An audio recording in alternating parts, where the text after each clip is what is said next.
Foi. Alô, alô, Planeta Terra falando, todo mundo aí? Bom, estamos começando um programa aqui a partir do História da Ditadura, que se chama Cinema HD. Ainda vamos trocar esse nome, mas por enquanto está como Cinema HD. Eu sou Pedro Russo. Hoje a gente vai fazer uma conversa muito legal com o Diógenes aqui, diretor do Libelu, Abaixo a Ditadura. A ideia desse programa é a gente conseguir juntar história e cinema e fazer um bom caldo a partir disso. Tanto entender quanto o cinema consegue ajudar a gente a ter uma visão melhor da história e também quanto os historiadores ajudam na própria construção cinematográfica. Então, hoje, para debater com o nosso convidado, a gente tem aqui a Juliana Muilaer, que é doutora em História pela UF, pós-doutoranda na UF também, é professora e pesquisadora em cinema. Dá um tchauzinho aí, Juliana. O Wallace Andrioli, Oi, boa noite. Doutor em História pela UF, também professor, pesquisador, crítico de cinema, também cineasta. Nosso querido Arthur Lira, que falando diretamente de Pernambuco, mas que não é o presidente da Câmara, não vem pedir aqui para ele fazer o impeachment do Bolsonaro, que não é ele que vai resolver esse nosso problema. Mestre em História, doutorando na UF, também professor e amante de cinema. Bom, como já falei, o nosso entrevistado hoje é o Diógenes Muniz, diretor do documentário Libelu, Abaixo a Ditadura, um grande vencedor do festival É Tudo Verdade, de 2020. O Diógenes ele tem 34 anos, é jornalista e documentarista, e o Libelu é o seu primeiro longa-metragem, então já chegou chutando a porta aí, chutando o pau da barraca, né, Diógenes? O filme estreou nos cinemas em São Paulo, Rio de Janeiro e Distrito Federal em 13 de maio, mas eles nem estão divulgando muito isso por conta da pandemia, né, para não causar aglomerações. Então a gente já lembra que o filme também vai entrar em cartaz a partir do dia 27 de maio. Nós estamos gravando aqui no dia 23, mas vocês estão vendo esse programa no dia 26 de maio, então amanhã já dá para vocês assistirem o filme no Now, no Vivo Play, no Oi Play, Go Play, iTunes e Apple TV. E no dia 27 de julho, o filme também vai estrear no Canal Brasil. E depois disso vai estrear num monte de lugar, com certeza todo mundo vai ter a possibilidade de assistir esse filme que fala de um movimento, de uma parte do movimento estudantil brasileiro que foi bastante importante no período da abertura política, da transição da ditadura para a democracia. Então, a primeira pergunta para começar esse nosso debate, essa nossa conversa com o Diógenes aqui é: quem é o Diógenes, né? Da onde o Diógenes vem, como o Diógenes vive, o que o Diógenes come e principalmente como que você se interessou por cinema. Massa. Obrigado, Pedro. Queria agradecer o convite. Muito bacana estar aqui falando com vocês. Acho que vai ser um papo bom. Como você disse, eu sou jornalista e eu fiquei sabendo da história da liberdade de luta por conta do jornalismo. Eu sou originalmente repórter, trabalhei na Folha por 8 anos e lá eu cruzei com muita gente que fez parte da liberdade de luta, sobretudo gente que era da chefia da redação, repórter especial, a Laura Capriglione, no caso, que era repórter especial, mas Ricardo Mello, Cleusa Turra, fora os jornalistas que eram de outros veículos ali, o Eugênio Pucci, enfim, bastante gente que tinha sido da tendência estudantil e acabou assumindo posições de destaque na imprensa. E eu ouvia falar, mas o papo geralmente era meio folclórico, assim, meio desinformado. A gente achava, ou quem me contava isso, fulano foi da guerrilha, era da Libelu, e eu fiquei curioso com essa história, ainda na Folha, mas pesquisei de uma maneira bem diletante, assim, fui bem, dei um Google, dei uma olhada, falei com uma pessoa ou outra, e aí, alguns anos depois, eu já tinha saído da Folha, e eu decidi pesquisar isso com mais calma, fiz um projetinho e estava buscando uma produtora para encampar isso, quando a Boulevard Filmes, que é da Letícia Federici, que é a produtora executiva do Libelu, decidiu que ia nessa comigo, assim, eles falaram, vamos nessa, vamos fazer, foi corajoso da parte deles, porque eu nunca tinha feito filme nenhum, embora eu já estivesse trabalhando com audiovisual à época, e aí a gente passou mais uns 5, 6 anos nessa jornada, que é um pouco assim, você não tem tanta certeza, eu pelo menos, que nunca tinha produzido filme nenhum, não tinha clareza de que ia chegar no fim do processo com um filme para ser exibido em qualquer lugar. Então, foi meio que isso, assim, eu fui descobrindo essa coisa de fazer, né? Acho que não tanto de fazer um registro documental, porque eu trabalho já com isso, mas você se debruçar sobre um assunto por muito tempo, né? Que é uma coisa que pode cansar, você ter que renovar o seu interesse, o seu fascínio pelo mesmo assunto, é um exercício que eu não tinha tido por anos, assim, né? Ficar debruçado e tem aqueles momentos que você fica um pouco, putz, mas será que isso é relevante? Ou será que eu tô maluco e só eu me interesso por isso e as pessoas vão achar que não faz sentido nenhum essa história? Tem um pouco isso. Então foi meio isso.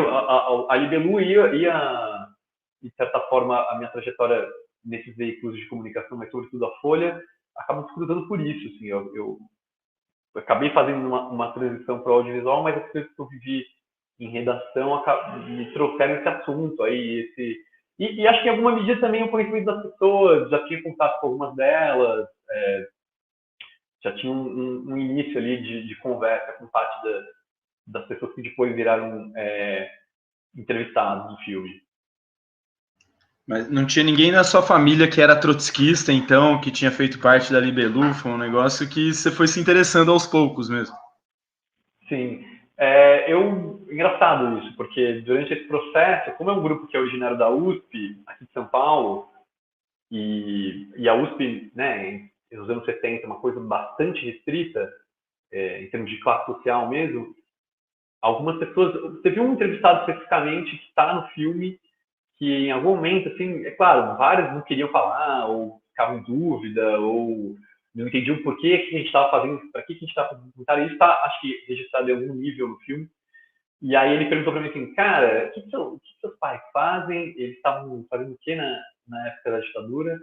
E eu achei curioso.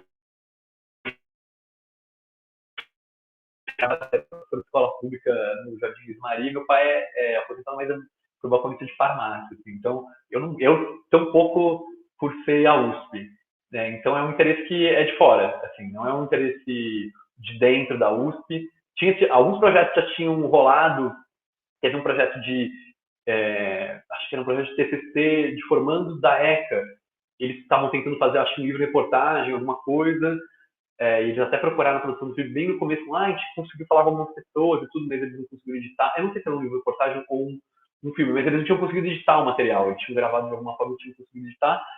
E figuras que fizeram parte, que militaram, né? Então, o Mineiro, que era jornalista e faleceu faz uns 2, 3 anos, tinha um livro sobre o início da formação do PT, e como ele tinha sido militante trotskista da OSI e da Libelu, ele contaria um pouco essa história. Eu cheguei a trocar umas mensagens com a filha dele a respeito. E o Mário Sérgio Conte, que é uma figura bem conhecida do jornalismo, escreveu Notícias do Planalto, comandou Roda Viva, foi chefe da Piauí. Ele foi um militante trotskista também organizado da OSI, e ele me recebeu, a gente tomou muito café, ele me ajudou nessa fase de pesquisa, e ele falou isso, falou que em algum momento ele tinha pensado em talvez contar essa história também do fim dos anos 70 ali, seria, né, algum surgimento, né, ou surgimento de algum lado, porque o PT acabou tendo bastante ex-trotskistas no PT, né, então ele pensou em escrever. E aí ele falou uma coisa para mim que foi um pouco horrível, assim, na época, que era, eu pensei em escrever isso, mas as trajetórias são muito inconclusivas, ele disse. E aí eu pensei, nossa, caramba, se o Mário Sérgio Conte está falando isso, talvez eu tenha algum problema para contar essa história. Mas é isso, assim, eu não tinha, respondendo a sua pergunta, eu não tinha nenhum contato de familiar, não, com o assunto. Eu nem prestei USP, na verdade.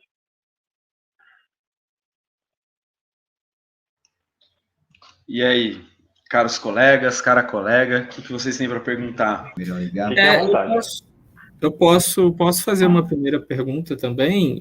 Diógenes, primeiro, te parabenizar pelo filme, agradecer também por ter aceitado o nosso convite para a conversa. E eu queria te perguntar um pouco sobre a construção do documentário, né? Como que você Como que foi esse processo de chegar a esse formato que o filme tem, né? Se você sempre pensou como um filme de entrevistas, aquele próprio espaço que vocês criaram ali para receber os entrevistados, né, dentro da USP. Tem até um momento no filme, eu estava revendo hoje, né, em que acho que é o Demetrio Magnoli, né, que você pede para ele entrar de novo, né, para você filmar ele vindo do fundo para chegar até aquela cadeira onde vocês faziam as entrevistas e articulando isso com as imagens de arquivo, com aquela entrevista que eles dão para o Mino Carta, né?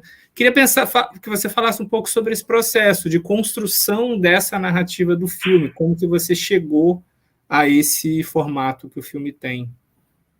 Sim. Eu acho que o processo foi, por algum lado, sofrido, assim, e angustiante, porque, como eu disse, a gente não tinha... A equipe era bem pequena, formada em partes por pessoas que trabalharam comigo no TV Folha, onde fui editora adjunto, em partes por pessoas que a Boulevard trouxe, assim, mas de qualquer forma muito pequena. E a gente tinha algumas limitações que acabaram se transformando em linguagem. Assim. O que eu não acho... esse não é a origem da angústia. Essa não é a origem da angústia. Por exemplo, a questão que você falou do cenário, a gente sabia que a gente não ia conseguir rodar muito com esse filme. Assim. A gente não ia conseguir... Pela grana que a gente tinha mesmo. Assim, a gente não ia conseguir...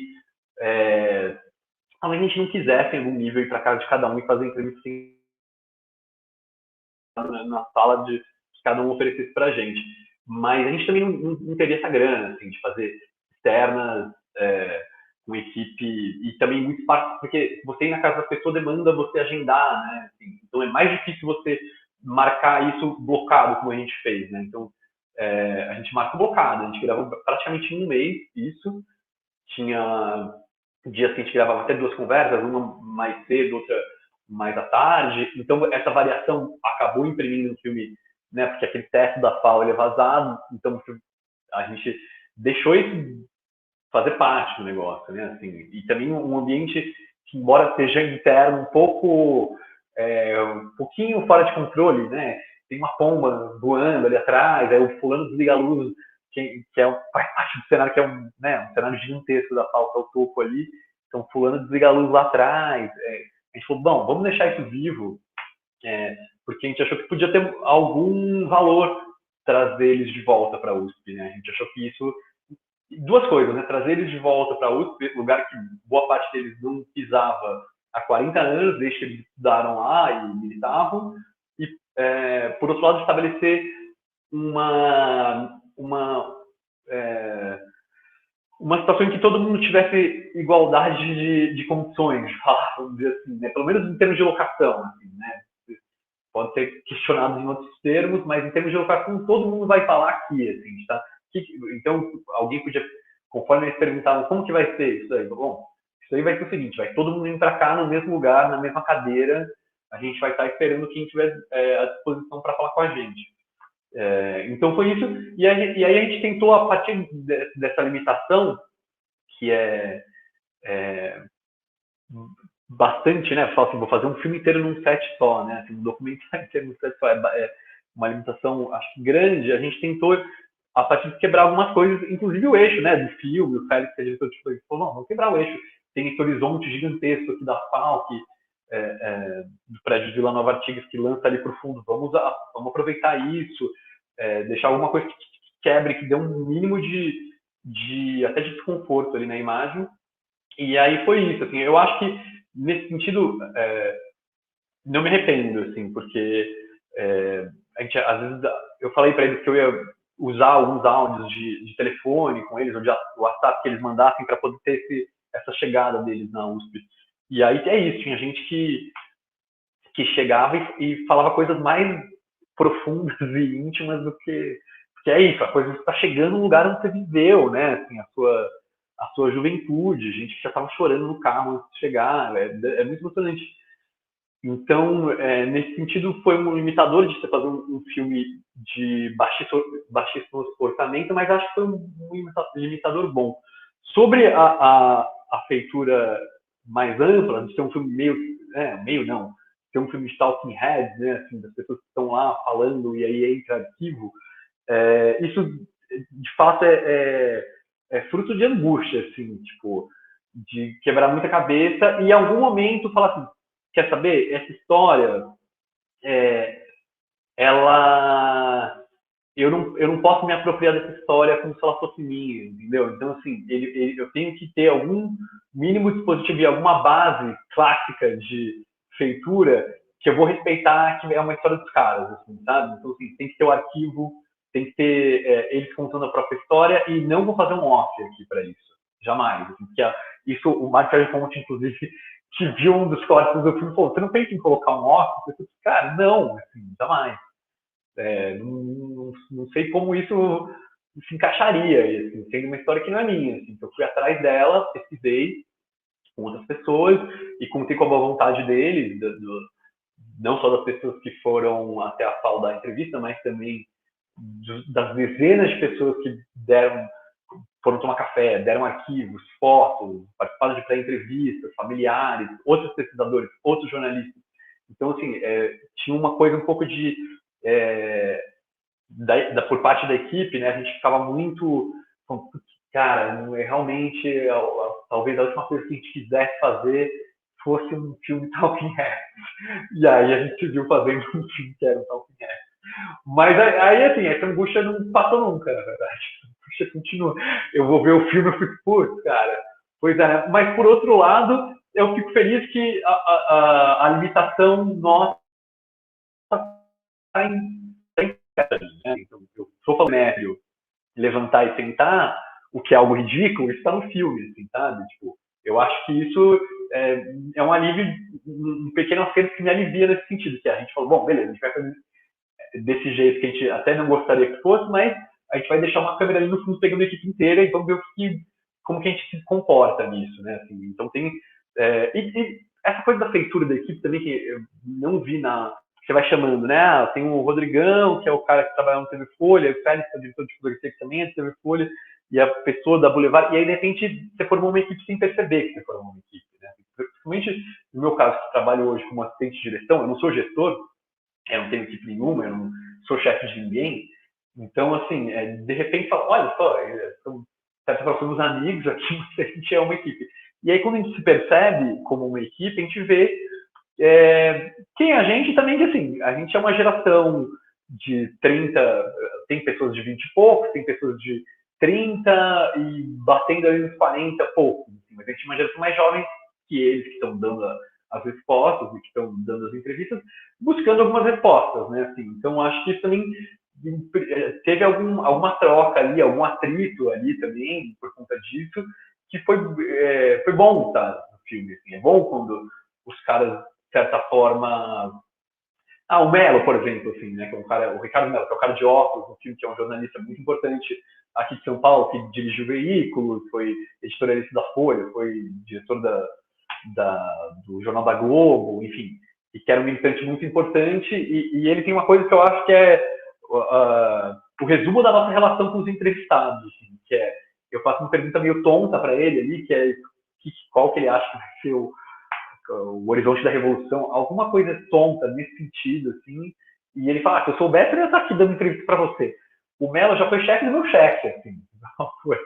Então, assim, é o tipo de resposta que ele dá para um cara, né? Ele não ia dar essa resposta, sei lá, se o Coutinho tivesse entrevistando ele. Entendeu? Então, assim, nesse sentido, eu acho que é importante colocar isso no filme. É cômico, e no geral, quando as pessoas dizem, elas riem, acho que de mim, mas eu acho que é um pouco transformar a angústia de um filme que talvez eu não quisesse ter feito dessa forma em uma coisa mais honesta ali mesmo, assim, de tá bom, foi isso que a gente fez, assim, né, e no limite também o que a Fernanda diz, né, vocês não sabem o que é experiência é, vocês não viveram isso, então isso aqui é um documentário, vocês chamaram a gente para falar, vocês estão editando isso, e aí vocês vão viver a experiência de vocês vão fazer outros documentários, legal, mas isso daqui que a gente viveu, vocês não viveram.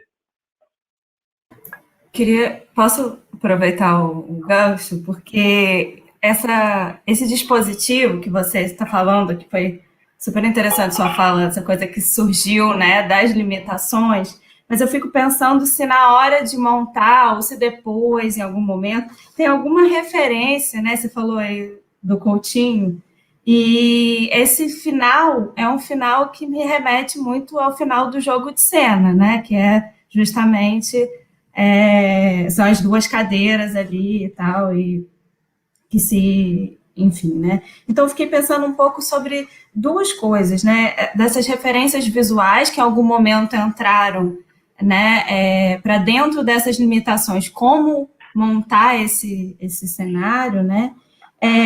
E uma outra questão, assim, que de certa forma tem um pouco a ver com isso, que é essa escolha do lugar, né? Que aí eu acho que leva um pouco para a gente pensar, né, na história, né? Esse potencial de memória, né, que você fala desse espaço da universidade, como que isso acaba sendo uma espécie de também de catalisador, e aí nos remete a essa discussões aí da história pública, que a gente está falando desse potencial dos lugares, né, da memória de se associar a lugares, e isso acaba sendo, né, um elemento catalisador, né, desses testemunhos, né, desses depoimentos que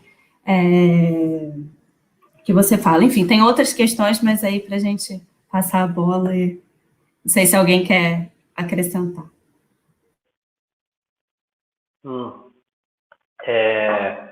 Essa coisa de referência é engraçada. Você mira uma coisa e aí você acerta a outra, né? Assim, pelo menos foi esse é o aprendizado que eu tive. Alguém tinha falado, em algum outro debate, alguém tinha falado do Últimas Conversas do Coutinho, que via isso como inspiração, né? Que é a coisa no caso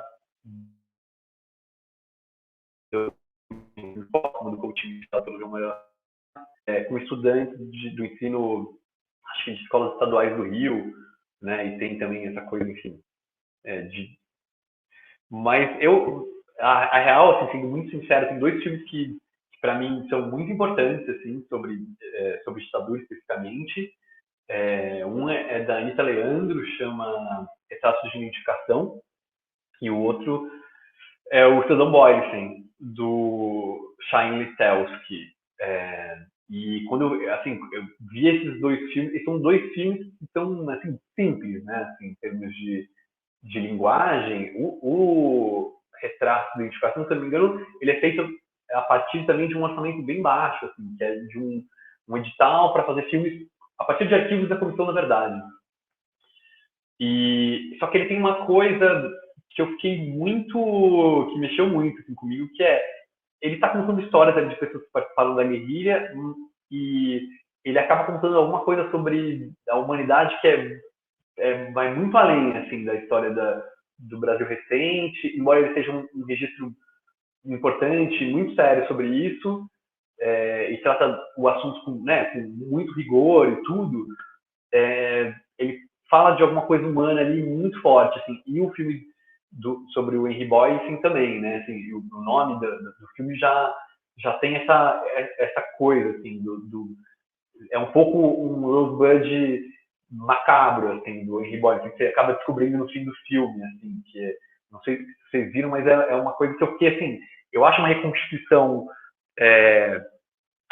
muito impressionante que ele faz. Eu acho que ele levou, parece que o Chain ficou 10 anos filmando, e aí você até vê que o formato do vídeo ele vai se transformando, né, porque o cara e faz entrevistas impressionantes, assim, completamente impressionantes, uma história que também estava, né, pouquíssimo conhecida, de uma figura pública, colunável, uma pessoa que era tida como um cara que participava de filantropia e estava nas colunas sociais e não sei o que lá, e era um sádico, não só uma pessoa que financiava o Obama, mas um sádico, né? E eu acho, putz, a primeira coisa quando eu estava com corte assim, do filme, foi mandar pro Chaim e falar, por favor, você pode assistir filme, eu sou muito fã do seu trabalho. E ele foi generoso de uma maneira assim, incrível. Mas, assim, o que eu tinha geralmente em mente quando eu estava construindo o projeto do Libelu eram esses dois filmes. Assim, eu pensava muito neles e achava que eles tinham um comprometimento com um resgate histórico que é muito louvável, assim, é muito incrível, e era nisso que eu geralmente estava pensando. Em relação a, você fez a pergunta sobre a FAO, né, sobre o espaço físico da universidade, a gente chegou, quando a gente decidiu que a gente queria fazer isso na USP, a gente chegou a pensar em outros lugares que não fossem a FAO. Então a gente deu uma olhada na ECA, porque muitos deles vieram da ECA, né, então, ou pelo menos assim, os que estavam dispostos a falar sobre isso, a escrever sobre isso no futuro, eram pessoas que se tornaram figuras públicas e muitos deles jornalistas. Então, assim, tem muita gente que fez parte da Liberdade de Luta que veio da ECA. Então, a gente olhou alguns espaços ali, mas o que acabou ganhando mesmo é isso. Assim, o espaço da FAO é um espaço visualmente muito impactante também, né? Então, a gente teve a sorte de ter um espaço que era visualmente muito impactante e que era o lugar das maiores assembleias, por motivos óbvios, né? Porque, assim, onde você vai fazer uma assembleia? Não, você faz na FAO, que tem um vão incrível ali dentro, que é um lugar que reverbera muito som, o que foi um problema para essa equipe precária que tinha que gravar ali com os estudantes colando e tudo, chegando lá. Mas foi um pouco isso, assim, a gente tinha essa vontade de trazer eles de volta para um palco de ação deles, né, onde eles tiveram vivências importantes. Não sei se eu respondi, era isso que você queria saber, em relação à locação. Deixa eu aproveitar a deixa do retrato. Deixa eu aproveitar a deixa dos retratos de identificação, né? Tenho certeza que Pedro daqui a pouco vai querer fazer uma colocação sobre o espaço, né? A locação, que a gente já estava conversando sobre isso. Mas, pensando aí, até porque quando tu falou do retratos, eu lembrei, para perguntar mais, para você comentar mais sobre esse trato com as fontes, né? Como você eu percebi essa questão da fotografia, principalmente quando você faz a comparação dos personagens no passado e no presente. E eu queria saber mais como foi esse trabalho de pesquisa, como foi esse trabalho do trato com as fontes, né? Creio que tenha sido bastante difícil, né? Porque não é um recorte fácil de se pesquisar, né? Até por ter um pouco material aí sobre a Libelu. Eu queria saber como foi esse trabalho, que fonte você usou, né? Que acervos vocês usaram e como se deu esse trabalho. Sim. A gente teve... Esse trabalho foi dividido em duas pessoas, eu e a Bianca Vieira, que é jornalista e estava na ECA, estava se formando na ECA na época. A Liberdade de Luta, ela teve poucos estudos sobre ela. Na verdade, tem um estudo de uma pesquisadora que chama Mirza, que me ajudou muito também, que é da Unesp. Você tem outros dois levantamentos sobre o movimento estudantil de São Paulo da segunda metade dos anos 70. Um da Unicamp, da Angélica Miller, e um outro que é da USP, que agora a pesquisadora não me ocorre. Mas o caso é que esse é um assunto que tinha, diferentemente do fim dos anos 60, que você tem bastante coisa, não só na academia, mas em produtos culturais, então filme, em livros, etc., a segunda metade dos anos 70 ela é bem pouco explorada. Assim. Ela, geralmente, quando você recebe os assuntos relacionados à resistência nos anos 70, é um pouco assim, eu, pelo menos, quando eu era mais jovem, eu ouvia falar sobre, você sabe que houve guerrilha, você sabe que tem, logo após o Araguaia, ali no começo dos anos 70 até 73, as coisas estão se desarticulando e os grupos estão já bastante desarticulados. Quem não está exilado foi preso, quem foi preso foi morto, e é meio que isso. E aí você tem uma conexão com assim, bom, assassinato do Herzog, invasão da PUC, e aí Lula, sei lá, movimento operário no ABC. E eu acho que o que a história da Libelu, um dos fatos que você estava falando sobre você renovar os seus fascínios, né, assim, ter outra fonte de interesse no assunto, né. Então, teve algum momento que eu entendi que a Libelu tem uma história fascinante, de fato, né, assim, um grupo que chamou muita atenção da mídia e etc. Mas tem muito assunto ainda ali na segunda metade dos anos 70 em relação à reconstrução das entidades representativas do movimento estudantil, resistência à ditadura e desafios repetidos à ditadura que são colocados pelos estudantes, que aí sim culminam em respostas truculentas, violentas, como a invasão da PUC, né? Mas assim, não é que os estudantes estavam saindo para as ruas sob o 85, né? Resumindo de uma maneira meio impressionante o que é o negócio, assim, eles estavam desafiando o regime sob o 85 com um histórico de violência política muito forte da geração anterior, né, que é do fim dos anos 70. Então, isso para dizer que tem um estudo na academia sobre a liberdade de luta, que é o da Mirza, assim, um estudo que é exclusivamente sobre a liberdade de luta. O restante, você tem o Hélio Gaspari, fala sobre essa geração da segunda metade dos anos 70, de uma maneira assim, cita a liberdade de luta, mas de uma maneira mais ampla, falando também da Ana Cristina César, que era poeta, estava no Rio de Janeiro, onde a liberdade de luta era quase nula, mas estava indo às passeatas, mas cita essa geração que cresceu já no regime militar e que tinha uma outra postura em relação que vem também de um entroncamento, assim, né, de certa forma, que é um entroncamento, assim, cresceu na ditadura militar, era adolescente ali na ditadura, mas também recebeu uma indústria cultural outra, assim, muito mais forte do que que fez a passeata contra a guitarra elétrica, né? Então, assim, é um entroncamento muito específico de gente que recebeu o impacto de uma outra cultura, de uma outra indústria cultural e que cresceu com talvez menos medo e menos respeito, né? Não viveu o terror político que foi o fim dos anos 70 como militante já adulto, né?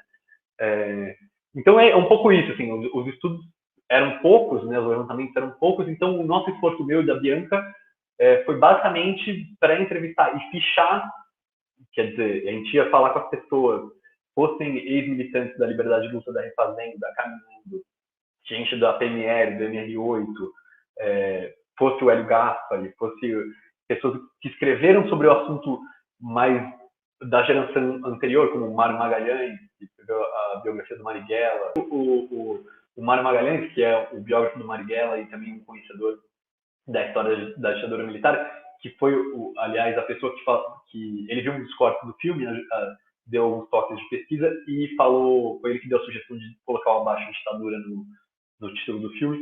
Então, assim, a nossa missão era um pouco ir atrás dessas pessoas. A partir do momento que a gente entendeu que a limitação de arquivo, fosse audiovisual, fosse da academia, fosse de livro, de artigos na imprensa, tinha acabado, era só aquilo que a gente tinha, a nossa missão era, assim, falar com todas as pessoas que estivessem dispostas a ouvir a gente. Por isso que foi um trabalho de alguns anos, assim. Então, eu e a Bianca, a gente foi atrás de cada um e a gente já estava nesse sentido pensando como ia ser feito, enfim. A gente não tinha aquela coisa do Talking Heads que eu estava falando antes, né? A gente não estava pré-entrevistando as pessoas, deixava a gente gravava o áudio, mas às vezes não precisava, a gente fichava, abrimos um arquivo no Drive e a gente cada encontro gerava uma ficha. A gente tem alguma coisa de 80, 85 fichas.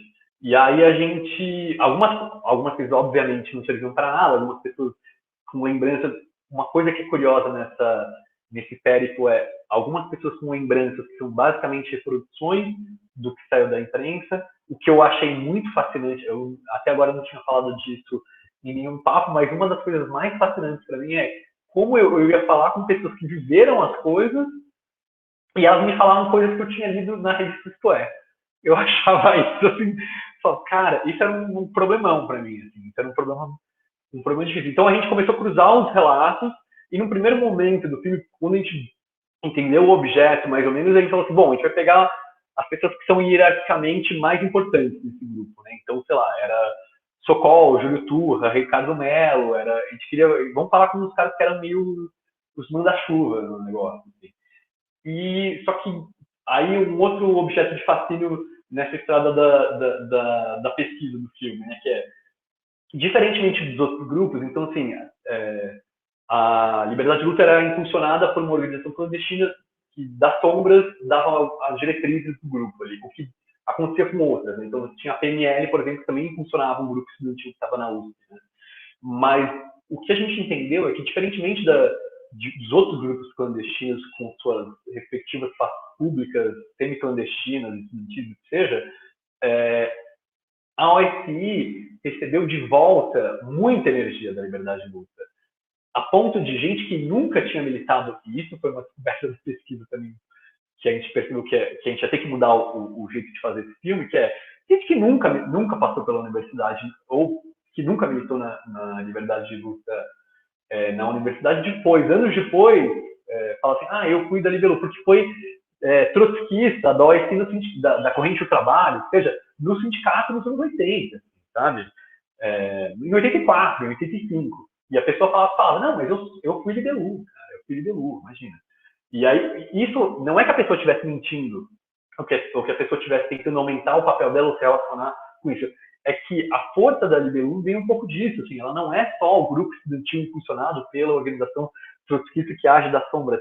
Ela é um grupo quase só que rivaliza com, né, que em alguns momentos foge ao controle em termos de atenção, em termos de energia jovem que ela joga de volta para a organização clandestina, para a organização, né, que é a chefiava, de certa forma, ela. Assim. Então, isso também foi uma descoberta da pesquisa, assim, que não dava para contar essa história só com relato oficial. Ou seja, não dava para contar essa história também só com a palavra da chefia, né, das células. A gente tinha que ouvir o fenômeno, né? Porque o fenômeno não é a OSI, né? O fenômeno não é a Corrente do Trabalho ou o Jornal do Trabalho, né? O que também, por outro lado, não tinha como ignorar a OSI, né? Então foi aí que a gente falou assim, bom, a gente vai ter que pegar a franja do movimento, a gente vai ter que falar com as pessoas que impactaram e que foram impactadas num aspecto comportamental e num aspecto cultural. E nesse sentido, para ser justo, o estudo, por exemplo, da Angélica Mills, o estudo da Angélica já tinha essa análise de como essa geração, a contracultura pega ela de outra forma, assim, né? De uma forma muito diferente do que acontece com a geração. Eu estou sendo injusto aqui repetindo toda hora a passeata da guitarra elétrica, mas é porque é o fato mais emblemático, assim, vamos dizer, de algum tipo de esquerda do fim dos anos 70. Assim.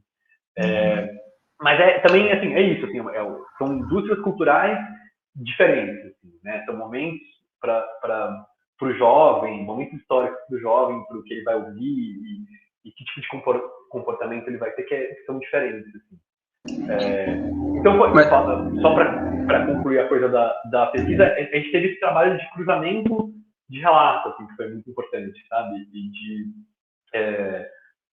de ter que apurar como as pessoas que viveram aquilo, né? Tipo, e correr também, porque teve gente, por exemplo, o Roberto Mello, que é irmão do Ricardo e do Josimar, eram 3 irmãos militantes trotskistas, né?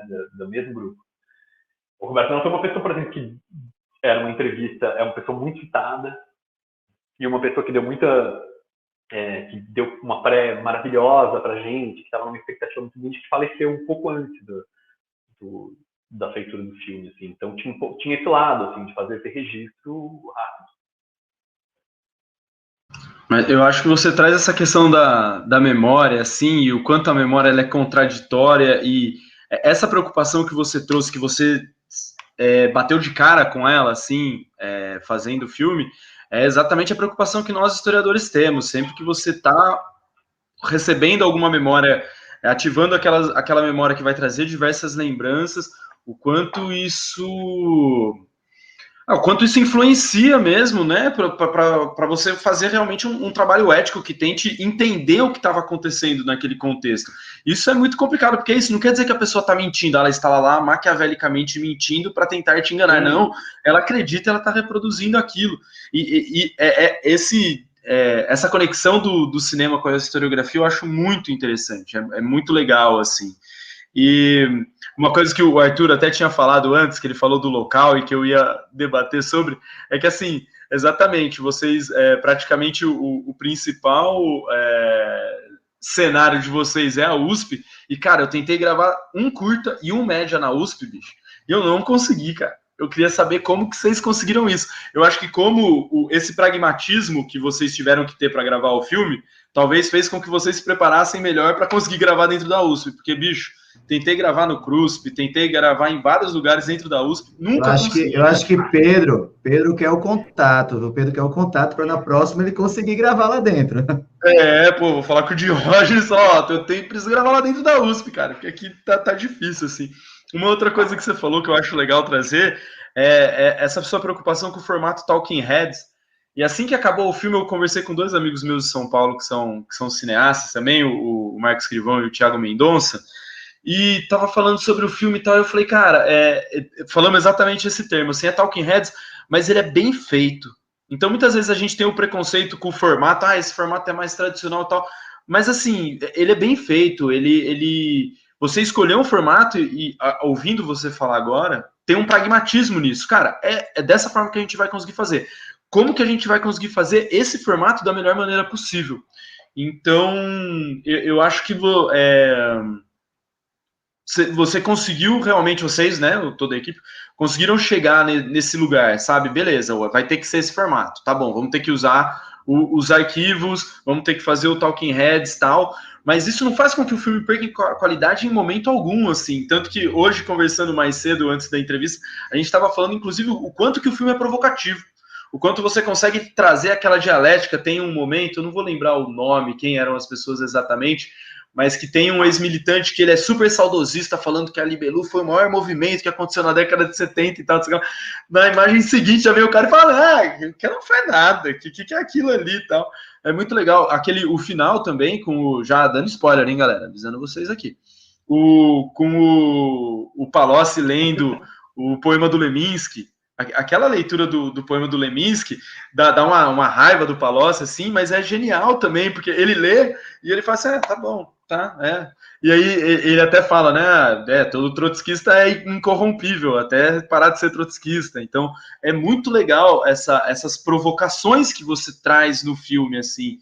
E, enfim, tentando ir um pouco nessa linha, queria que você falasse um pouco mais sobre isso, um pouco mais sobre essa contradição, assim, porque apesar da Libelu, e todos eles, é um sentimento que eu tenho, posso estar enganado, inclusive, mas todos eles pintam a Libelu como um avanço do movimento, não só do movimento estudantil, mas da esquerda como um todo.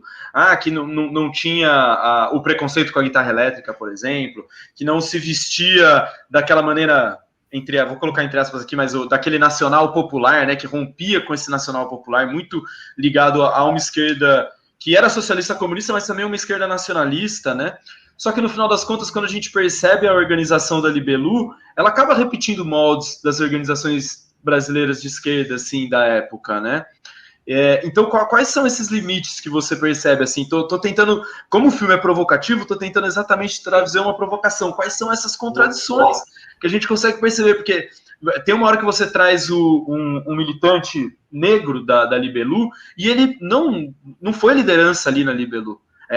Para mim ficou muito claro que você quis trazer exatamente para trazer essa história, para uma questão de identidade que é extremamente importante. Mas, no final das contas, a maioria das lideranças ali eram homens, brancos, estudantes, que é o que remete à simbologia dos resistentes, dos que lutaram contra a ditadura, né? Então, se você puder, provocando um pouquinho aqui, mas trazer sobre como que você percebeu essa contradição toda, acho que seria legal também. Diógenes, deixa eu só fazer um adendo na pergunta do Pedro, na primeira parte, na verdade, que eu queria concordar com o Pedro com relação a essa questão do formato, porque eu acho que isso é muito perceptível mesmo, que você opta por um formato que dentro do documentário seria mais convencional, talvez, a gente poderia definir dessa forma, mas eu acho que o seu filme tem uma leveza, tem um ritmo muito fluido que faz com que ele destoe desse formato mais convencional ao mesmo tempo, assim.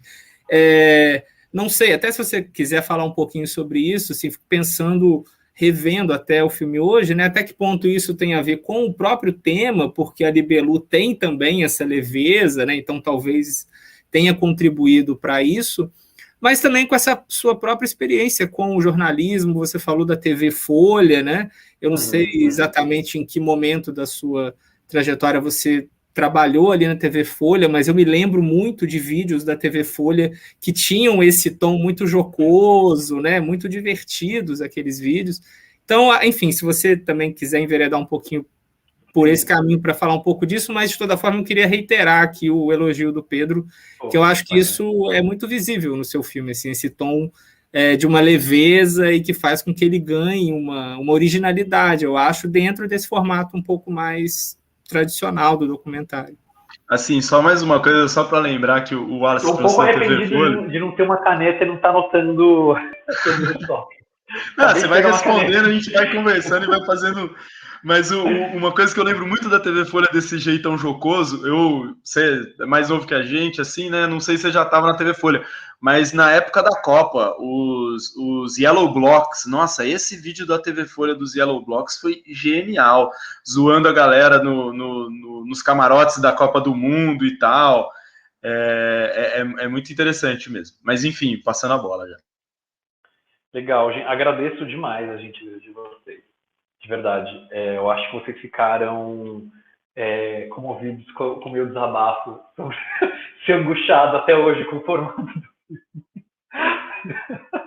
Mas vou aceitar, mesmo assim. Vou aceitar. Estou precisando. Vou começar, então, pelo tamanho objetivo da libélula esquerda, né? Que eu acho uma provocação boa essa, assim, e difícil de responder também. Porque eu lembro, assim, durante a feitura do filme, o Josimar, antes de eu gravar a entrevista com ele já tinha me contado a história a coisa do Lula. Aí ele me contou, o Josimar me contou isso de que ele tinha rixas com o Lula e etc, e chamavam o Lula de peleiro. E eu fiquei surpreso com isso, eu não conhecia essa história e fiquei surpreso. E logo depois teve aquele ato do Lula, logo um pouco antes dele se entregar para a Polícia Federal em São Bernardo. Eu saí correndo para lá, fui acompanhar, peguei uma câmera e tal, e falei, vou acompanhar, enfim, quero saber o que vai acontecer isso aí. E aí o Lula contou essa história. Assim, sem citar a liberdade de luta, mas se você assistiu o discurso do Lula, ele fala que ele, enfim, está lutando por um reajuste 20% ou 30% maior do que o regime está querendo dar, ou os patrões estão querendo dar, e ele consegue um reajuste que ele acha muito bom para a categoria, e fala, vamos fechar isso, assim, é um bom reajuste, eu consegui o que a gente queria, consegui, sei lá, mais dias de férias, ele cita ali no ar. E aí os caras, inclusive o jornal O Trabalho, a manchete do jornal O Trabalho era Lula capitula. Mas assim, o movimento estudantil e outros, gente que lutava pelo Sindicato Livre começam a falar, Lula é um pelego, imagina, Lula é um pelego, fechou com os caras, aceitou o acordo que os patrões estavam demandando. E nisso ele conclui, um pouco antes de entregar para a PS, que o valor político do que você está fazendo não é só objetivamente o que você conseguiu com aquilo. No caso do que ele está citando, o aumento que ele consegue, o reajuste que ele consegue para a categoria dele. Então, assim, toda essa volta para dizer que assim, a liberdade de luta era o menor, assim, dentre os grupos que conseguem chegar à época, a entidade que era mais importante no país, que era o DCE da USP, recém-fundado, né, um dos primeiros que é recém-fundado, quando logo, em 69, você tem o AI-5 das universidades, né, que acaba com a possibilidade de articulação política dentro das universidades, vai atrás de professores, etc. E aí, a partir de 73, isso é um relato de Josimar que não está no filme, mas enfim, eles começam a fazer show, aí tem inclusive o livro Cálice, do Caio Silvio Costa, é a história do show do Gil, o show clandestino do Gil na Poli, que ele canta Cálice para os estudantes, em desagravo a perseguição e o assassinato do Alexandre Vanucci Leme, uma história importante que também só tem esse registro escrito, né, que é o livro do Caio Silvio Costa, e aí você tem um ressurgimento aos poucos do movimento estudantil. A Libelu, ela é um grupo que, de fato, ela ganhava poucas assembleias, ela era um grupo pequeno, radical, mas eu não sei se o valor político dela daria para se medir a partir disso, assim, sabe? Eu acho que, respondendo talvez com uma outra provocação, a sua provocação, eu acho que eu acho que não é banal o que eles fazem ali, de verdade. Assim. Eu acho que não é banal a leitura de conjuntura que eles fazem no momento, de que, por exemplo, não vai se repetir o que aconteceu no fim dos anos 60, a aposta deles de sair para a rua e a aposta deles de gritar abaixo a ditadura, eu não acho que isso seja pouca coisa, e eu acho que... Estava vendo o que foi escrito aqui do lado. E eu acho que é a partir disso que dá para medir. E essa é uma opinião pessoal minha. Assim. Eu acho que é a partir disso que dá para medir a importância da liberdade de luta.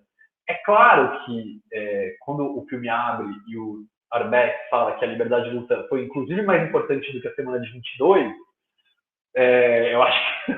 E a resposta do Ricardo Mello é que, bom, daqui a pouco vai ser mais importante do que a Revolução de 17, eu acho que isso é maravilhoso. E é um pouco, já emendando ao comentário que vocês fizeram logo depois, é um negócio que vai impregnando o filme, né? Os caras, eles são iconoclastas, e eles são sacanas, e eles são sacanas com eles mesmos, assim, né? E isso é muito bom.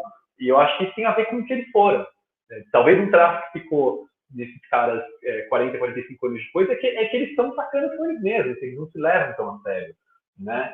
E é gostoso de ouvir gente que militou de maneira muito comprometida, se doou para isso, assim, se colocou em risco, acreditou naquilo de verdade e construiu, ajudou a reconstruir as entidades de representação, e que tem ainda essa verve. Eu acho que o filme se beneficia dessa verve que é cômica deles e que é irreverente com eles mesmos, assim, no sentido mesmo. Eles não têm reverência com a figura deles. Assim, eu acho que isso o filme se beneficia disso, sem dúvida nenhuma. Assim, a gente não pegou um relato, né? Eu ouvi muitos relatos na pré-entrevista, barra pesada mesmo, e eu acho que o filme tem isso, né, em algum aspecto. Mas seria tonto da minha parte, seria bitolado da minha parte pegar e falar assim, putz, é um filme sobre ditadura, então por conta disso eu vou ter que pesar esse filme o tempo todo, assim, sabe? Vou ter que chegar aqui e falar, botar uma trilha assim, assado, para dizer que é uma história horrível, quando não é, assim. Eu tive que olhar pros caras e falar, beleza, é isso, é o que é, entendeu? Então, tipo, vamos na deles e não vamos impor um clima por conta disso. Isso gerou debate com a gente, gerou receio de que fosse mal compreendido de alguma forma, de que a gente estivesse desrespeitando, né, uma memória que é importante. E claro, assim, muita gente que depois assistiu essas limitações, embora as pessoas com quem eu tenha falado não tenham problemas em colocar quais eram suas limitações de raça, gênero e classe social, acho que eles, pelo menos assim, as pessoas que estão ali no filme, no geral, eu sinto que elas não têm nenhuma ilusão em relação a isso, sabe? Até porque são pessoas que são conscientes do que está acontecendo ao redor delas e tudo. Então, assim, no geral, eles são muito conscientes das limitações que eles tinham à época. Mas outras pessoas, depois a minha rede do Facebook, etc., acabou ficando, depois de 5 anos de pesquisa nesse assunto, eu tenho basicamente todas as pessoas que foram filiadas do PT nos anos 80, um pouco mais velhas, assim, então eu tenho essa rede inteira hoje, porque eu falei com todos eles e eu fico vendo o que eles estão falando. E eu vi um cômodo ali grande, assim, um cômodo grande, de talvez não ter, acabou não sendo um filme heróico, que talvez quisesse que fosse, enfim. Mas eu acho isso também rico, assim, eu acho isso rico. Eu acho que isso faz parte desse processo de que é isso, aquela coisa que a gente estava falando no começo, né? Não é um filme oficial da Corrente de Trabalho, que está aí, que tem sua página na internet, que escreve artigos Socol, que eu troco ideia hoje, enfim, acho uma pessoa maravilhosa, mas não é um filme feito sob encomenda do Socol, da Corrente de Trabalho, que seja. É um filme feito com fascínio e com admiração e com atrito, né? Assim, então eu acho que o filme a gente entendeu ali que ele tinha que se beneficiar dessa situação, né? Assim, colocar isso ali dentro, né? Quem era a gente que estava retratando e quais eram os incômodos deles, né? Isso também está bastante. Quando o Paulo Moreira Leite, inclusive, perguntou por que vocês estão fazendo isso? Vocês querem ganhar algum dinheiro com isso? Eu acho que isso tem que estar dentro, cara. Tipo, acho que isso aí é parte do processo, é parte da nossa interferência, né? Que o Wallace, acho que citou a coisa de pedir pro Demetrio levantar e sentar, isso aí tem que estar dentro. Assim, acho que isso aí... Agora, relacionando a coisa do TV Folha, que aí eu acho que eu consegui falar dos 3 tópicos, o TV Folha, na verdade, eu sou um dos criadores do TV Folha, com o João Weiner.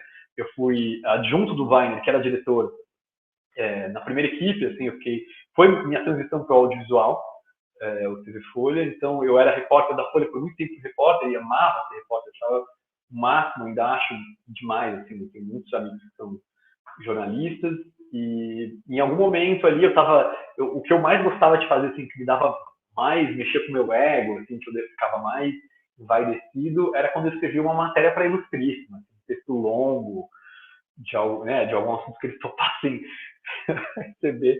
E aí, depois, com o tempo, eu já tinha um pé na fotografia e, aos poucos, teve essa oportunidade, assim, de eu cobrir cotidiano na Folha, no caderno cotidiano da Folha, cobrir cultura há algum tempo, cobri muito tempo tecnologia, eu gostava muito de cobrir tecnologia também, achava o máximo.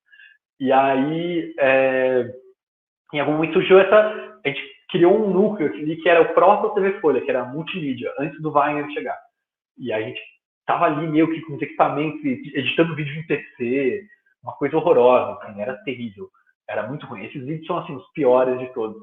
E aí o Wagner chegou, eu tinha admiração muito grande por ele já, que ele já era um fotógrafo, porra, já tinha feito as fotos do Carandiru, já tinha feito o Picho, já é um cara com uma quilometragem, apesar de ser um cara jovem também, né, era um cara com uma quilometragem muito, muito grande, assim. Então ele chegou ali com tudo, assim, com equipamento, com referência, com uma visão, e com um trânsito dentro de jornal incrível, assim. Então era um pouco assim, eu lembro que vocês falavam do Yellow Block, né? Eu lembro que o primeiro vídeo nesse sentido que a gente fez, essa história assim, daria para fazer uma live só sobre isso, eu vou tentar ser conciso aqui em relação a isso. Mas o primeiro vídeo que a gente fez nesse registro é um vídeo que é uma reunião de socialites em São Paulo, no Jardim. A gente recebia, eu lembro que na época eu era junto do telefone e eu, de certa forma, ficava com a missão da pauta ali. Embora eu saísse bastante para gravar, eu ficava com a missão assim, de ir na reunião de pauta, entender para que lado, o que estavam aprontando ali no jornal e ver o que seria legal para a gente fazer, o que daria para fazer em termos de mini-doc, que na época era uma coisa assim nova, né? Estava descobrindo, isso faz 10 anos. E aí eu recebi uma pauta que estava indo para a coluna da Mônica Bergamo, que era uma reunião de socialites do Jardim, que iam discutir política, porque eu sabia era isso. E aí eu falei, vamos registrar isso. Eu falei pro João, falei, cara, vamos registrar isso. Eu vou lá com o Félix, que é diretor de fotografia do Libelu. Eu falei, vamos nessa. Eu não sei como vai ser, tá, mas eu acho que a gente pode deixar elas falando, entender qual é o que elas pensam, né? Eu nunca tinha ido numa reunião de socialites, muito menos numa reunião de socialites que discutiam política. E por acaso tem uma figura que aparece nesse vídeo, que hoje é nosso ministro do Meio Ambiente, que é o Ricardo Salles. Ele está nessa reunião. O Wagner recuperou esse vídeo esses dias, assim. E aí, cara, eu lembro que eu passei a madrugada editando esse vídeo. Eu gravei com o Félix, isso eu na verdade, conversava com ela. O Félix gravou e o André Felipe, montador do Libelu, me deu uns toques ali de edição, mas eu editei com ele na madrugada, ele ficou editando. E aí eu liguei pro Wagner, assim, né, que estava trabalhando na Folha, tal, tinha uma coisa meio assim de vai aprovar isso, não vai. Não era um vídeo, elas falavam barbaridades ali, assim, não, à época, não precisou de grande esforço para isso ficar evidente, mas a gente não sabia muito bem o que a gente estava fazendo também, porque que formato é esse? Será que eu estou levantando a bola delas? O que é isso? Assim, o que é isso que eu estou fazendo aqui? E aí, sei lá, 5 horas da manhã, 6 horas da manhã, eu liguei para ele e falei, cara, tem um negócio aqui, dá uma olhada, eu acho, não sei o que vai ser, se vai aprovar isso, se não vai aprovar isso. E ele falou, cara, publica e vai dormir, assim, tipo, vai dormir, liga o celular, e aí a gente vê, amanhã a gente vê esse negócio, assim, tipo, eu respondo. Então, o TV Folha, assim, para mim, essa lembrança do TV Folha é muito forte, assim, de realmente os caras falam assim, vai que vai. Você acha que a gente fez uma cobertura da Marcha da Maconha, que foi o Félix que fez, aliás, que era uma Marcha da Maconha que teve uma puta repressão porque simplesmente ela estava saindo, assim, ela não podia, eles queriam prender todo mundo por apologia às drogas. E é uma coisa que eu nunca tinha visto, assim, um negócio assim que você não via, né, porque o que você tinha era cobertura de telejornal, assim, tinha um cara lá com o microfone, e aqui a manifestação reagiu com pedra, e aí de repente tinha um Félix, que é um cara assim, né, dentro do ato, com uma DSLR na mão, apontando a câmera para a cara da polícia, assim, era um outro registro. Então para a gente foi uma coisa que foi uma experiência muito rica, assim, para todo mundo que estava ali, que, enfim, depois eu saí do TV Folha em julho de 2013, logo após junho, assim. Mas esse formato do mini-doc, mais tarde, eu tenho 1000 questões com esse formato hoje. Acho que ele foi muito rico para a gente descobrir o registro documental na prática, ali fazer e aprender e misturar com o jornalístico. Hoje em dia eu fico achando um pouco patético, não sei, um pouco... ele foi muito assimilado pelo branded content, né, que é o conteúdo patrocinado, então é um formato que a publicidade engoliu ele muito rápido, assim, e ele foi engolido de uma maneira muito solícito, assim, ele se deixou engolir muito tranquilamente, porque eu acho que ele tem uma questão ética ali, ou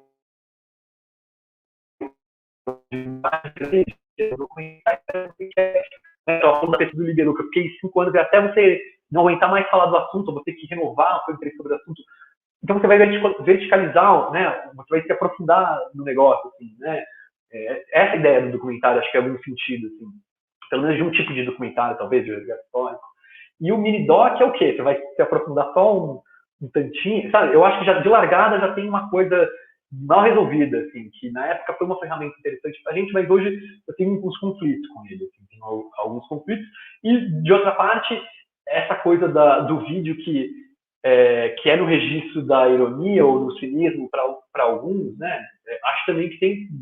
Você falou do Yellow Block, eu já não estava no TV Folha na época do Yellow Block, mas acho que ele foi feito à exaustão, assim, e é uma ferramenta para quê também, né? Assim, acho que tem esse questionamento importante fazer, assim, quando você não está... você está... Acho que tem uma coisa um pouco a ver com os veículos de mídia, das pessoas que estão ali, e e talvez ele esteja colocando o absurdo que é você falar, sei lá, que a cloroquina salva, e as pessoas... hoje em dia eu acho um pouco problemático, assim, acho que é uma coisa que eu pensaria 2 vezes antes de fazer, assim. Mas depois, assim, para falar, eu fui para Abril, depois foi formar uma equipe. Foi formar uma equipe que basicamente metade do TV Folha foi para Abril comigo, montar uma nova equipe desse registro de documental para o jornalismo na Veja São Paulo.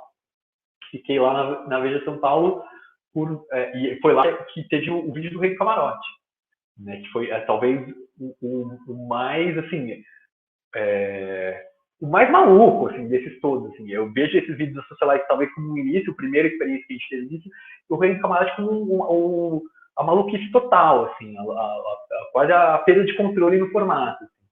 E aí depois eu fui dirigir o Trip TV, que era um programa, aí de novo, mais ou menos com essas pessoas, assim, que era também vieram do TV Folha, que era um programa que passava ali na Band, passou na Netflix uma época, passou na Band, passava depois do Jornal do Boris, assim, mas era um programa que a gente entregava fechadinho, assim, nunca pisei na Band, eu só fazia o programa na Trip, a gente entregava e eles passavam, mas aí também acho que já foi uma fase um pouco largando esse registro, assim, já entendia que esse registro não fazia sentido ali, né, assim, talvez quando você está na Veja, que é um veículo, como diz Paulo Moreira Leite, o ídolo da Veja, um veículo de direita, né, que você não tem nenhuma dúvida que é um veículo de direita, você quer bater de frente, você quer fazer um registro que, de maneira alguma, no caso do Rei do Camarote especificamente que eu citei, a capa do Rei do Camarote, não sei se vocês viram alguma vez, foi capa da revista da Veja São Paulo, é o Rei do Camarote, o Alexandre de Almeida segurando uma taça de champanhe, com uma Ferrari atrás,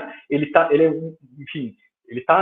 photoshopado ali, ele tá bem, assim, ele é um vencedor ali, né, e o vídeo não é exatamente né, o vídeo é outra parada, é outra história, assim. Então, um moleque de 13 anos que veja a capa, talvez ele queira ser o Rei do Camarote, né, então a gente tinha um conflito com isso, assim, era uma equipe que teve na Folha, no TV Folha teve experiências muito intensas, assim, né, de conseguir produzir com uma abertura muito grande, que no geral você não encontra num jornal de grande circulação, e a gente foi meio que tentando construir isso em outros lugares, assim. Eu vejo o Libelo como uma tentativa, na verdade, de um pouco se descolar disso, assim. Eu acho que essa verve cômica vem mais deles do que da gente, assim, sabe? Tipo, acho que é mais... Não por acaso também muita gente da Folha, ex-Folha, né?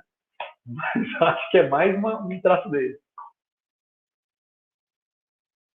Deixa eu fazer 2 questões em uma, Diógenes. Primeiro, assim, só reforçar os elogios, mas dizer que não por acaso você ganhou, foi premiada aí, não é tudo verdade, toda a equipe, o filme, né? Então, além da nossa avaliação aqui, da avaliação do Pedro, da avaliação do Wallace, também tem avaliações que mostram essa qualidade na montagem, na produção desse filme. Então, parabéns por isso.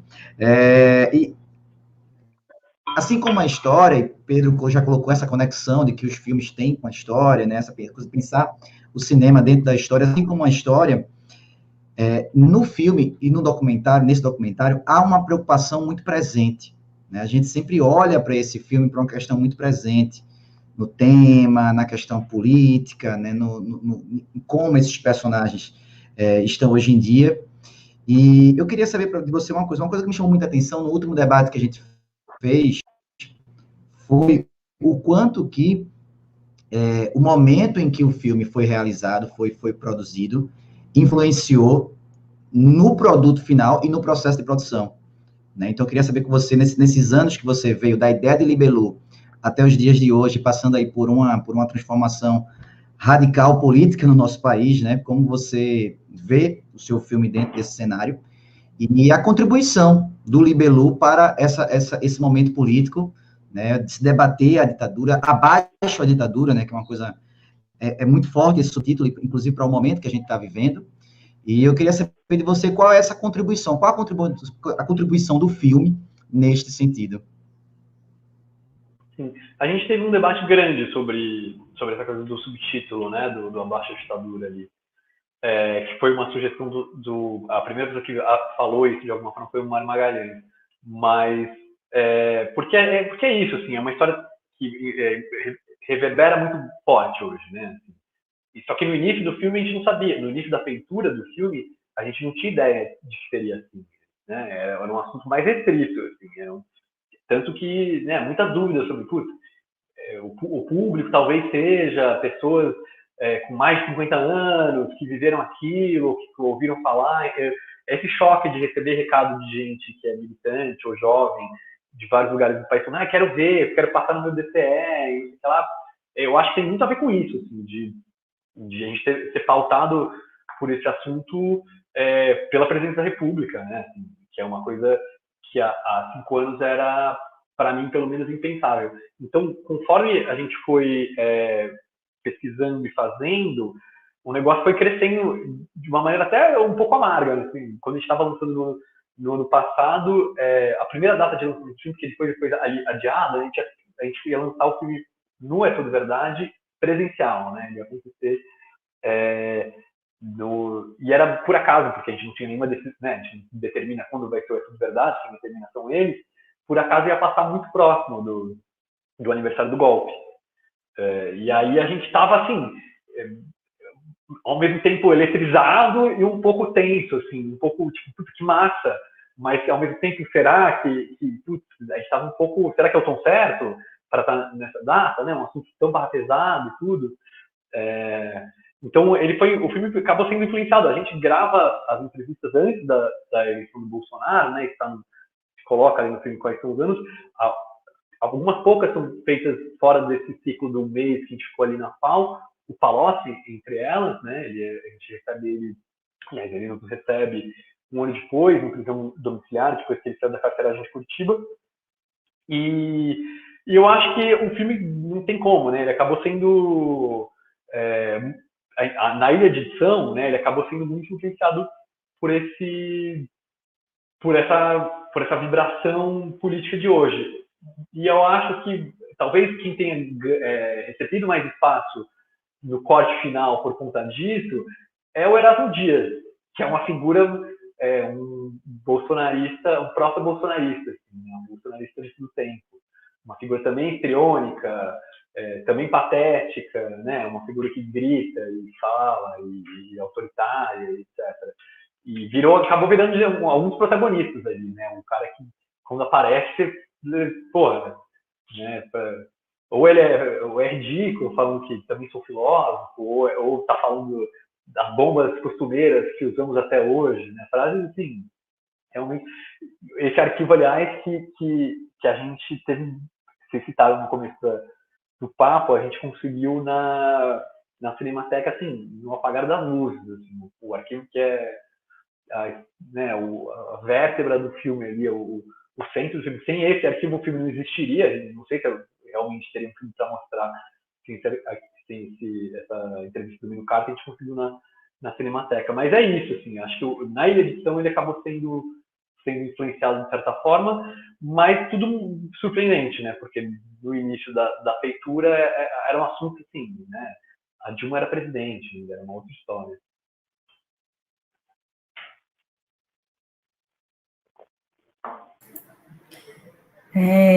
Não, na verdade, eu queria, de certa forma, continuar, né, reforçar aí a coisa, eu concordo, né, sobre o formato do filme. Eu acho que o filme trabalha muito bem as entrevistas, né, assim, e acho também que às vezes a gente é injusto com esse formato, né, talvez uma ideia virou uma espécie de lugar comum criticar determinados formatos, porque alguns perfis de filmes mais ensaísticos ficaram, né, assim, não sei se mais comuns, ou, enfim, ganharam mais espaço. Mas é interessante até, né, que você falou do Cidadão Bollesen. O Cidadão Bollesen ganhou o É Tudo Verdade, né, em 2009, e aí o seu filme, né, que talvez pareça, não sei se me lembra tanto na forma, né, mas talvez no tema, né, nesse papo de trazer uma questão presente. E aí que eu queria comentar um pouco assim, porque eu gostei muito de te ouvir falar sobre essa coisa do tema, de não ser, da Libelu não ter tido essa atenção, né, inclusive mesmo da historiografia, né, de trabalhos acadêmicos, porque eu acho que recentemente a gente tem tido uma série de filmes que estão trazendo novas questões sobre a ditadura, inclusive novas imagens, né? Assim, eu acho que a gente está saindo um pouco assim, até de uma certa repetição de algumas imagens que se tornaram imagens um pouco clichê, e esse investimento, inclusive muito comum o investimento da entrevista com as imagens de arquivo, né? Tem sido uma exploração, às vezes com perfis um pouco mais ensaísticos, com narração em off, né? O próprio filme da Carol Benjamin, que também, né, competiu no É Tudo Verdade do ano passado, ele tem um pouco essa estrutura, mas eu acho que é interessante isso, porque e esses filmes vão trazendo, então, né, eu acho que talvez isso seja uma potência também do seu documentário, não sei se muito impulsionado por essa mudança temporal, né, que o Arthur fala,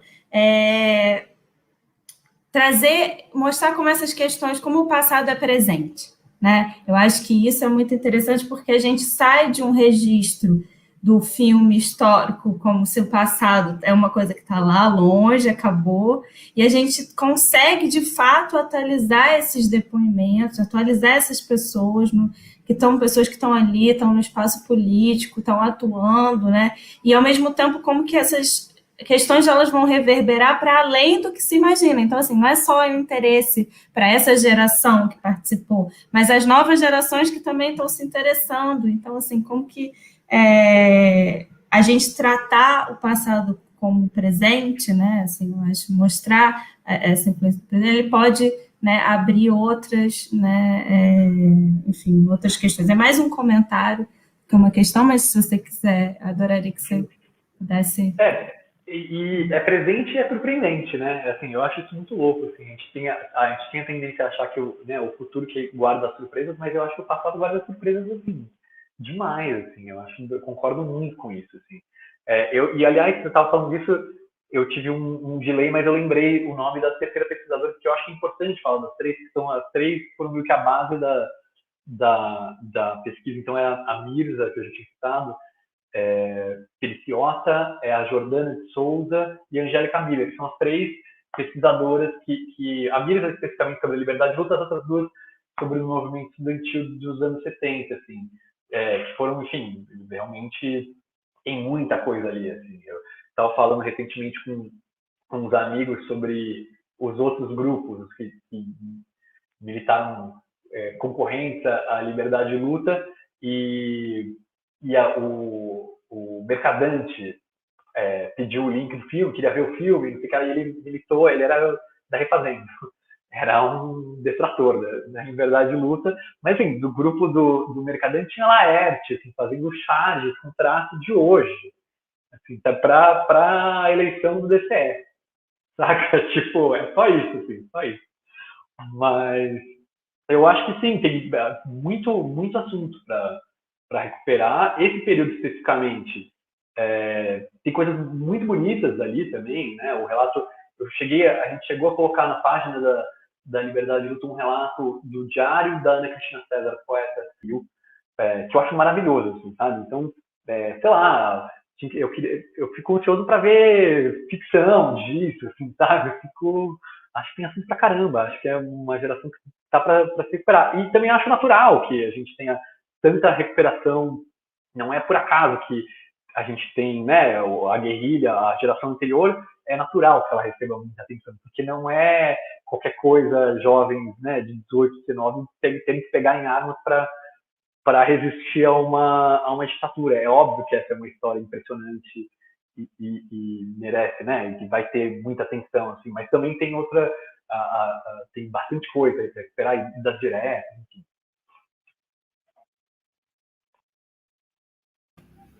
Diógenes, eu queria te fazer uma pergunta que é mais uma curiosidade minha, assim.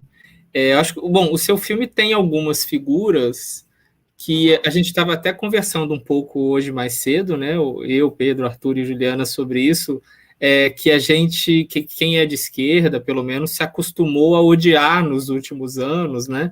Mas eu acho que especialmente uma delas, que é o Reinaldo Azevedo, tem uma trajetória bastante particular, inclusive nesses últimos anos, né? Que eu acho que sai dessa militância trotskista, vira um jornalista com posicionamentos ali, acho que a gente pode dizer claramente de direita, e em tempos mais recentes se reposiciona não só como antibolsonarista, mas inclusive estabelecendo alguns diálogos bem interessantes com a esquerda de novo, né?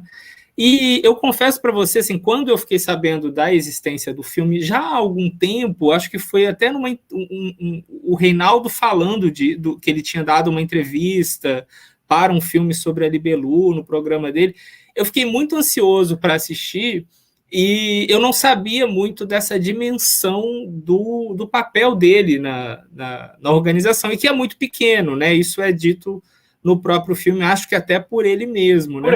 Por ele, sim. Mas eu queria saber um pouco como que foi essa participação dele, se tinha muito mais coisa ali, se a sua opção por cortar foi justamente para ter essa dimensão exata ali de que era um militante muito lateral ali na organização e tal. Sim, a gente acho que teve essa preocupação. Você acho que pegou o ponto da aparição dele no filme. É pequena, porque a participação dele é pequena. Então, assim, a gente achou... as entrevistas foram longas, com ele também foi longa, embora foi um pouco difícil o convencimento para ele ir da entrevista, mas em algum momento ele topou. E aí, engraçado isso, né, esse processo. A gente sentiu que era importante que ele não tivesse mais espaço do que outras pessoas no filme, porque ele era a pessoa que mais falava na mídia sobre a liberdade de luta. Mas no cruzamento da pesquisa e no relato dele mesmo, a participação dele, assim, sendo justo, né, a participação dele é marginal mesmo. Assim, e ele acaba admitindo isso ali. A gente tinha um arquivo do filme que acabou caindo, porque a gente não teve dinheiro para pagar, que é um arquivo de uma entrevista. Ele teve alguma complicação de liberação, ia custar 15 mil e ia ser muito difícil liberar também. Precisava de muita autorização, mas é um arquivo de uma entrevista dele falando com o Danilo Gentili. E aí ele fala, eu fui da Libelu, e aí o Gentili pergunta, vocês libelavam? É uma coisa assim. E aí a gente tinha o primeiro corte do filme tinha ainda essa coisa a gente fazer um passeio um pouco pela fala dele, assim, né? Porque ele falou bastante, que ele fez parte, como você disse, ele falou na rádio, mas outras vezes, em outras entrevistas, em outros momentos ele já tinha falado. Então, eu acho que a gente tinha essa preocupação de mencionar a participação dele e que fosse de uma forma justa e nas palavras dele também, assim, a gente não tem nenhuma intenção em sacanear ninguém, assim, tipo, a intenção era assim. E aí, a gente falou com várias pessoas, a gente viu aqui que você fez parte da Convergência Socialista em Santo André no início, a gente fez você foi para a USP, tem pessoas de fato que lembram de você em situações, mas qual foi a sua participação de fato? Então, a gente queria conseguir dimensionar isso de maneira justa e, se possível, elegante, e também não embora a gente estivesse falando do fenômeno Libelu na mídia, não é papel do filme seguir isso, sabe, à risca, como se fosse uma coisa dada. Então, não faz sentido isso, assim, sabe? Tipo, acho que faz sentido. Muita gente fala, e a divulgação, óbvio, tipo, um fala, você sabia que o Demetrio Magnoli e que o Reinaldo Azevedo foram da Liberdade? É claro que isso chama atenção. E no caso do Demetrio Magnoli, foi um grande militante da Liberdade, foi um diretor nacional da Liberdade de Luta. Foi, de fato, um quadro militante que poderia hoje ser um político, poderia ser hoje um ministro. Assim, é um militante do tamanho do Palocci, assim, um militante importante. Mas a gente teve essa preocupação assim, de mencionar e mostrar que tinha muitos questionamentos. Parte dos questionamentos também vinham de pessoas que, como você disse, não se davam bem com a figura dele. Então, esse cara nunca fez parte, não é possível que esse cara tenha feito parte, ele é de direita. Isso também a gente avaliou que não é assim. Não tem, a gente tem registro de que ele fez parte, a gente tem registro de que tem relatos de outras pessoas que estavam em momentos que ele estava. Então, assim, a gente queria o esforço, muitas vezes, difícil de dimensionar a coisa no tamanho que ela tem ali, assim, sabe? Então, sim, a participação dele no filme não é tão grande, assim, é menor, né? Do que, a participação, acho que muitas outras pessoas que falam ali, que estavam na margem, tem no filme. É um tamanho mais ou menos um pouco semelhante. Assim. Bom, gente, infelizmente a gente vai caminhando para o nosso final aqui. Eu queria fazer duas erratas que eu cometi aqui, dois equívocos. Primeiro que eu falei que o Diógenes era mais novo que a gente, mas no meu caso a gente tem a mesma idade, né? Eu tenho 34 anos também, então a experiência dele de trabalho já sem querer entregar em sua idade, mas eu já entreguei no começo, né? Então, mas já tem uma grande experiência de trabalho aí. E no começo também eu falei que o Arthur Lira aqui, que ele era da UF também, mas ele é da UFPE, da Universidade Federal de Pernambuco, não podia deixar isso passar. Agradecer muito a todos que estão aqui, a Juliana, o Wallace, o Arthur, principalmente ao Diógenes, que sempre teve as portas totalmente abertas para a gente, para falar sobre o filme, para a gente debater, para conversar. E caminhando para esse final, eu quero ler um poema, que é um poema que ele está recorrente ali no filme, ele está rindo porque ele já sabe até qual é o poema que eu vou recitar aqui. Agora e aí você eu quero vai pedir... com desdém não, né? Você não vai recitar com desdém não, né? Não, sem desdém, sem desdém. Vou recitar mesmo. Vou entrar no personagem aqui. E aí, a partir disso também, pedir para o Diógenes... Eu vou ter uma pergunta depois desse poema. E se você quiser fazer suas considerações finais também, você fica à vontade. Mas agradecer, a gente está começando esse projeto no História da Ditadura agora, só lembrando todo mundo, né? E cada vez mais a gente vai dialogar, trazer o cinema cada vez mais para a história. A Juliana lembrou muito bem do Cidadão Boylston aqui, que é um filme fantástico, e que ajuda a gente a ter um olhar para o cinema, mas também a ter um olhar para a história, né? Bom, falando demais aqui, vou ler, né? Não vou nem falar o autor, vou falar o autor só no final. Para a liberdade de luta. Me enterrem com os trotskistas, na cova comum dos idealistas, onde jazem aqueles que o poder não corrompeu. Me enterrem com meu coração, na beira do rio, onde o joelho ferido tocou a pedra da paixão. Paulo Leminski. E aí fica a pergunta para você, Diógenes. Depois de fazer esse mergulho para entender a liberdade de luta e tudo que estava no entorno naquele contexto todo, será que o Diógenes se tornou um pouco trotskista, totalmente trotskista? Como que é isso daí? E aí, se você quiser já fazer um encerramento, a gente agradece também. Algumas pessoas... essa é uma pergunta que surgiu em alguns momentos, né, sobre minha relação com militância e tudo, e eu sou muito fascinado pela militância, tenho um respeito muito grande. Durante esses 5 anos eu tive o prazer de ler muito do Trotsky e sobre o Trotsky, recomendo. Mas eu tive minha participação no movimento estudantil foi... A gente estava falando de participações marginais, a minha foi desse tipo. Primeiro-anista, assim... eu tive essa participação como primeiro-anista, fui diretor de imprensa do Centro Acadêmico Vladimir Zog, da Faculdade de Jornalismo, isso há muitos anos.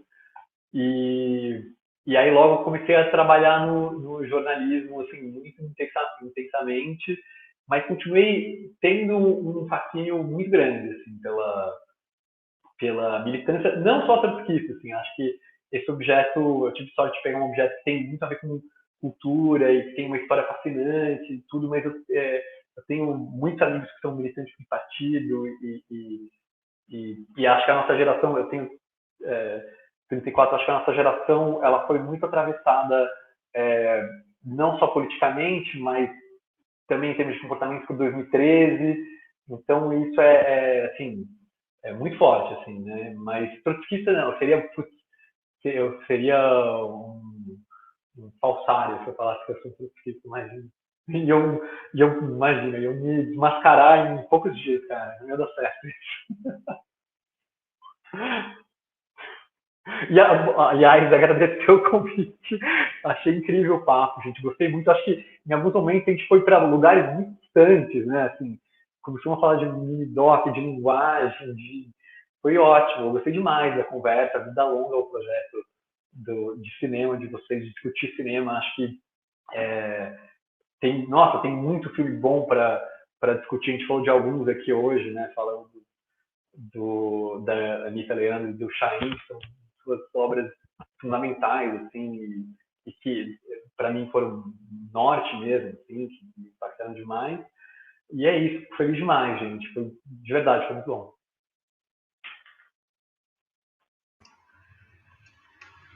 Bom, acho que é isso, né? Alguém quer falar mais alguma coisa? Só reiterar o agradecimento ao Diógenes, parabenizar novamente pelo filme e dar boa sorte agora, né, com o lançamento do filme, tanto nos cinemas quanto nas plataformas. E convidar o pessoal para assistir, né, que eu acho que vale muito a pena. Assistam em casa, se possível, em casa melhor.